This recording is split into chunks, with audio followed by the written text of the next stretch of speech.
மக்கள் தொகை அடிப்படையிலான மறுசீரமைப்பு என்பது தமிழ்நாட்டிற்கு மட்டுமல்ல, ஆந்திரா, கர்நாடகா, கேரளா, பஞ்சாப், ஒடிசா, மேற்கு வங்கம், ஹிமாச்சல், உத்தரகண்ட், வடகிழக்கு மாநிலங்களும் பலத்த சேதத்தை ஏற்படுத்த வல்லது என்பதை உணர்ந்து அனைத்து கட்சி கூட்டத்திற்கு ஏற்பாடு செய்திருக்கும் மாண்புமிகு தமிழ்நாடு முதல்வர் திரு மு.க. ஸ்டாலின் அவர்களுக்கும் தமிழ்நாட்டின் பிற கட்சிகளையும் நான் மனதார பாராட்டுகிறேன்.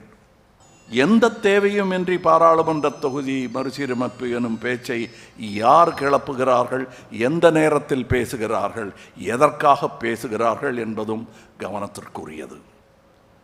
மாநிலங்கள் உரிமைகளில் தலையிடுவதும், வருடாந்திர பட்ஜெட்டில் தேர்தல் வரவிருக்கும் மாநிலங்களுக்கு மட்டுமே அதிக நிதி ஒதுக்குவதும், தமிழ்நாட்டிற்கான நியாயமான நிதி பகிர்வை மறுப்பதும், பேரிடர் காலங்களில் நமது கூக்குரலுக்கு செவி சாய்க்காததும், மும்மொழி கொள்கை எனும் பெயரில் ஹிந்தியை திணிப்பதும், எம் பேச்சை கேட்டால்தான் நிதி தருவேன் எனும் மிரட்டுவதும் ஒரு ஒன்றிய அரசின் செயலாக தெரியவில்லை.